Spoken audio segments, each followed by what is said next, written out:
আসসালামু আলাইকুম প্রিয় বন্ধুরা। দেখতে দেখতে অনেকটি সময় কেটে গেল, প্রায় ৫-৭ দিন চলে গেল। ঈদের ছুটিতে গ্রামের বাড়িতে আসছিলাম। এসে গ্রামের যে অর্থনৈতিক ফসল, এগুলো দেখে আমার খুবই ভালো লাগে। আমি একজন কৃষকের সন্তান।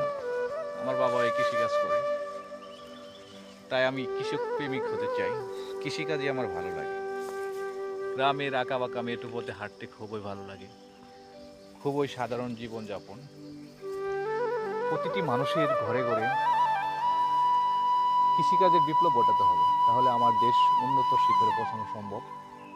দেখেন কি পরিমাণ এবার ফসল। এক পাশে রয়েছে বুড়ো আমন ধান, আরেক পাশে হচ্ছে ভুট্টা।